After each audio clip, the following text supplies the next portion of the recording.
بریم صدای توله بشنویم. رفیقا یک چیز جالب شگفت انگیز، مسجد سنگی، مسجدی که کاملا از سنگ ساخته شده. دوستان یک چیز جالبی که هست، یک چشمه که خورد اینجا در اومده و یکی فکر نکنیم لوله، نه این واقعا چشمه ها بسیار نشته میخوله. اگر این آب و هوا به دنیای دیگه بوده باشه این بهش خطاب میکنن، ولی متاسفانه بسیار اندکی از مردمای ما علاقمندی تو آب و هوا نیستن. از مسیری که ما آمدیم برش ما نشون که از زیباترین ولسوالی های افغانستان خوشبختانه. اینجا ولایت کاپیسای ولسوالی نجراب، منطقه درقوس. به درقوس یعنی دوستان ته زیبایی که میگن اینجا. اصلا دادم باور آدم نمیشه که همچین جایی در روی کره زمین وجود داشته باشه. آدم به خدا احساساتی میشه. خب یعنی چی بگم برای شما، اینجا اصلا باید باشی ببینی که اینجا چه خبره، اینجا کجاه. نمیشه که بیام من مثلا بیام برای شما بگم و شما فرض کنیم که مثلا دیدی، امکانی اون نیه. هوای اینقدر خوب، ببینید که با تیشرت برای که کمی تو دارم خود میخورم. به برفا سر کو شما نگاه کنید، این سال برف سر کو نگاه کنید. اصلا بلش کو بی خیال خود شما حق از این بیایید. خدایی اصلا دیگه رقمه. بریم صدای توله بشنویم.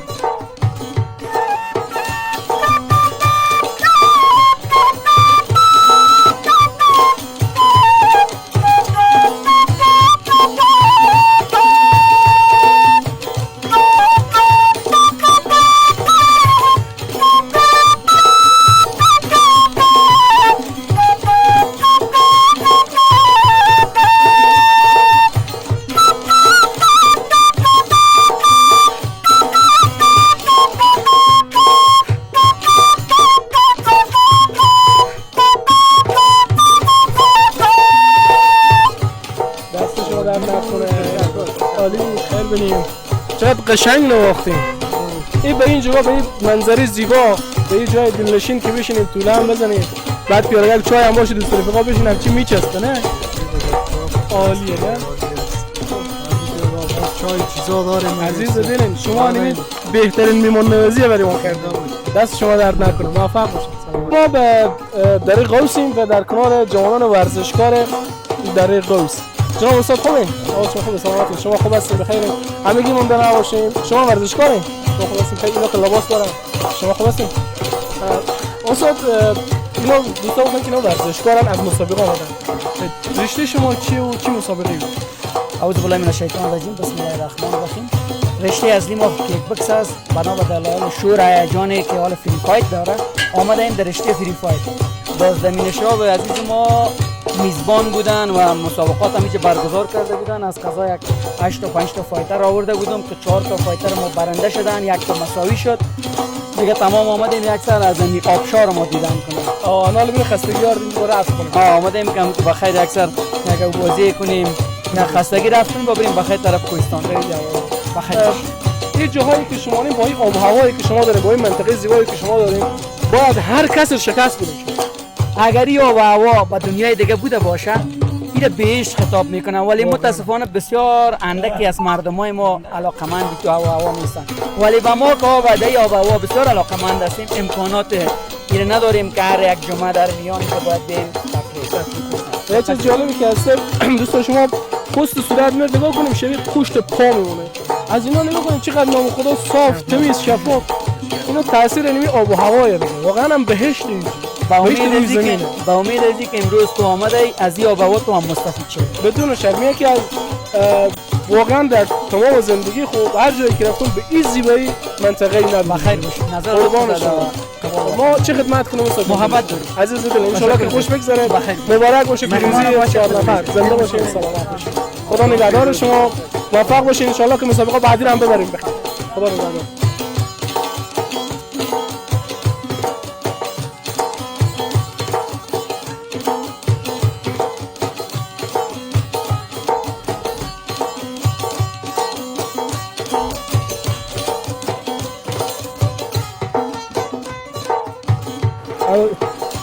دوربین خود درست بگیر که کج نشه.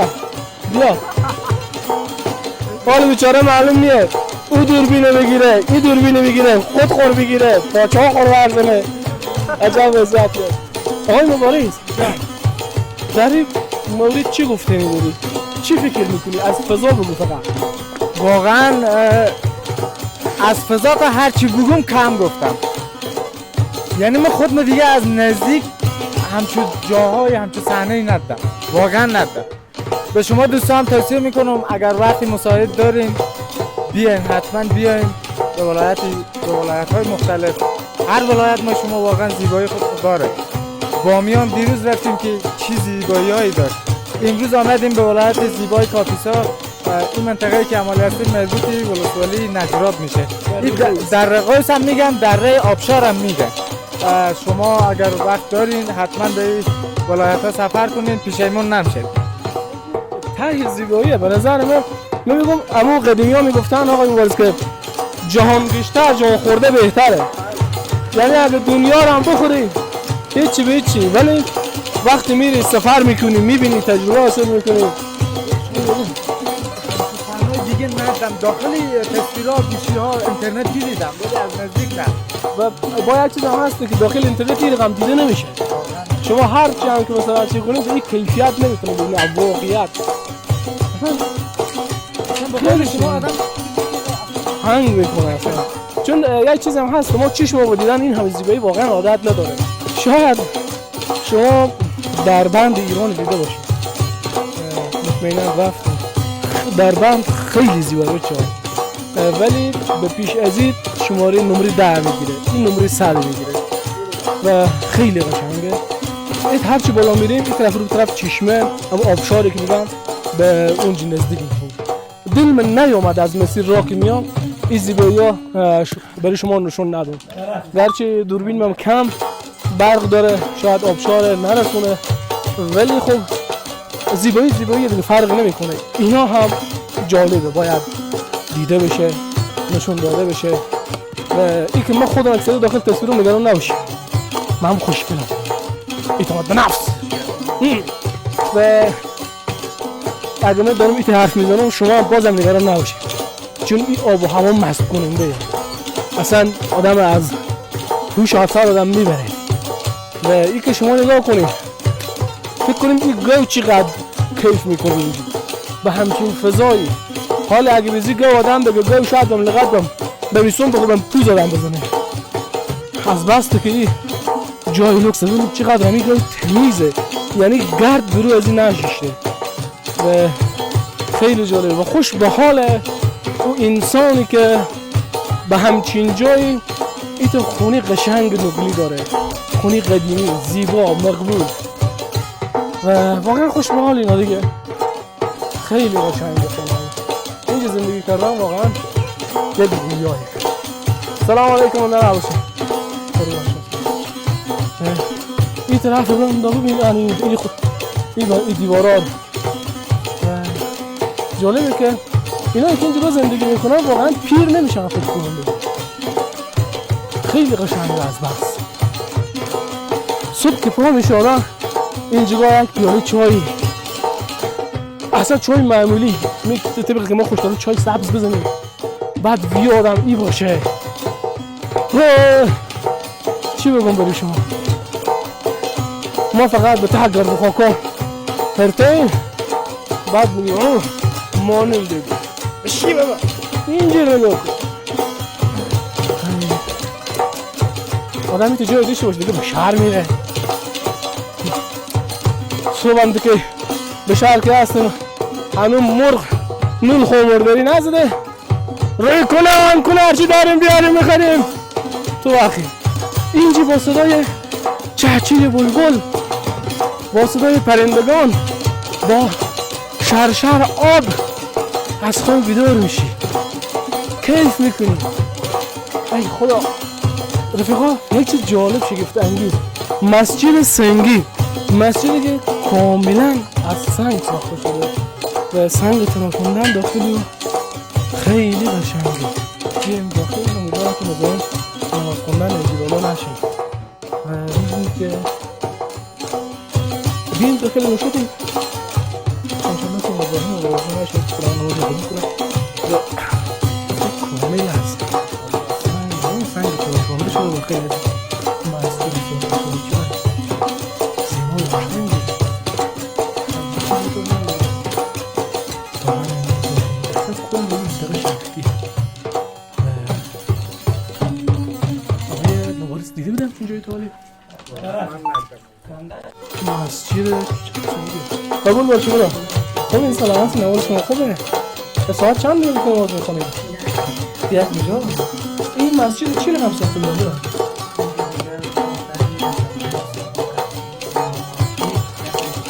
یعنی اینقدر تاریخی هم میگه بسیار عالی بسیار عالی این یعنی که مونده دیگه میرقم نماز بخون در داخل از این خود شما از این جوایی شما برای پیرمرد هم داریم داخل شما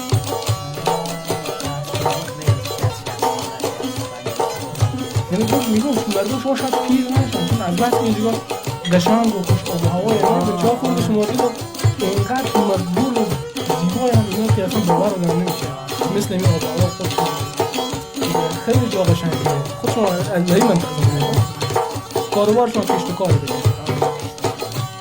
خوش بار شما خوش که ما از اینجا میگیریم از اون بیان اینجا همسایه شما مشکل کنه داریم همسایه خوبی هم هستن ایتا بی آزارو قربان شما موفق باشید بسو ما دیگه بریم که مسجد سنگیر هم بریش ما نشون دادیم یعنی که هیچ کسی یاد نمیده که هیچ وقت ساخته شده بوده و از چه زمانیه و میگم هر جای میریم شگفتی زیبایی حتی خود این مسجد انجام این هم آبشار در قوس که ما از هرات حرکت کردیم بی صبرانه منتظر بودیم که ببینیم آبشار در قوس در ولسوالی نجرابه ولسوالی نجراب هم که البته از مسیری که ما آمدیم بریش ما نشون که از زیباترین ولسوالی های افغانستان خوشبختانه و چی بگم دیگه زیبایی های از این خیلی زیاده اطلاعات در رابطه مناطق اینقدر زیاد ندارم ولی که دوستان اطلاعات نمونسبی دارن خودم ما به اشتراک میگذارن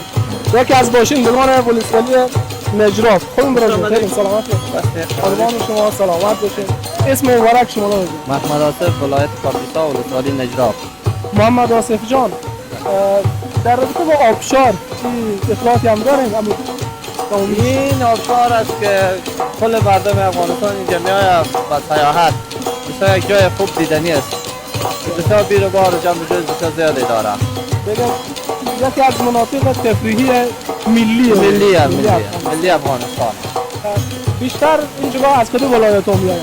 بسیار از ولایت قندهار، هلمند و هرات از اون جا بسیار زیاد میآید ولی گفتن شما برای کسایی که هنوز ندیدن جاها دیدنی افغانستان این رقم بسیم که خود شما بسیر باشید گفتن شما برای مردم چیه؟ اینجا بسیار یک جای خوب دیدنی است خوب جای آب هوای سردی داره بسیار جای امن است هیچ کس با کسی کاری نداره بسیار جای یک امن است جای خوبی است یعنی که مردم میتونن با خانواده هم حتی بیاین بله چرا نه همه خانواده اینجا بسیار تفریح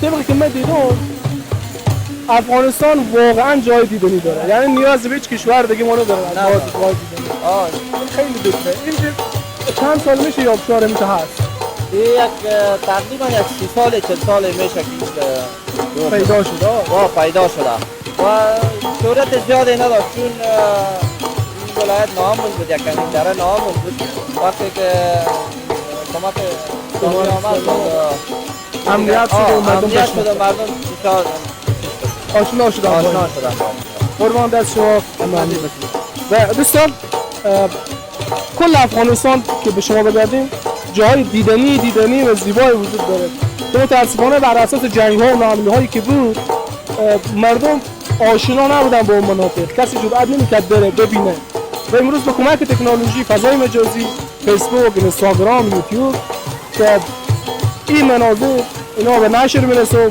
مردم میبینن امنیت هم در کنار از باعث میشه که مردم بیاین آگاه بشن و ببینن و لذت ببرن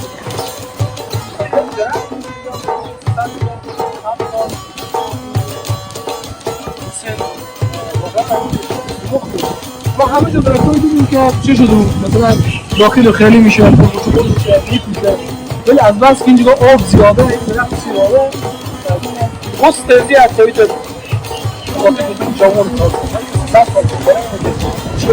درخت خنجر درسته یا درخت خنجر و در کنار از این درخت در جدا از این یکی جالب دیگه هست اینجا که توی تو بریش مانو شد این درخت ما های چیز چهار مغزه جوز که مانو اینجا هر ریشه این اندازه یک بغل و این حال شما که اینجا هستیم که در این حال شما دیگه شما هستیم و خود از این درخت هم همینجا که معلومه بستانیدن بالا یا این کسی نمیکنه این مثال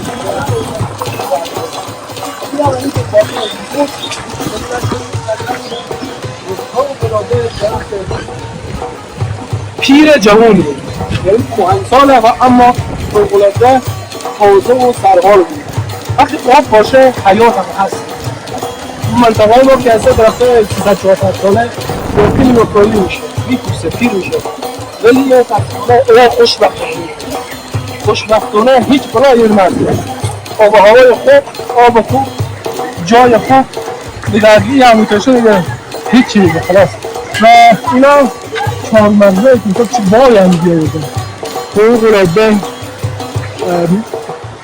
جوز داره چهارمغز داره دیگه کلا این منطقه شگفتی داره هر جایی که ببینید هر چیزی که ببینید عجیب غریبه و اینجا کیف میکنن یک بینایی داشته باشه سالی 5 بار 6 بار بیا اینجا یک هفته 2 هفته خود خانواده اینجا زندگی کنه که همه اولاده آدم شعور اینا 100 برابر بالا میریم که خودش خودگی جاره دوستان یک چیز جالبی که هست یک چشمه که خورد اینجا در اومده و یکی فکر نکنیم لوله نه این واقعا چشمی ها بسیار نشته میخوله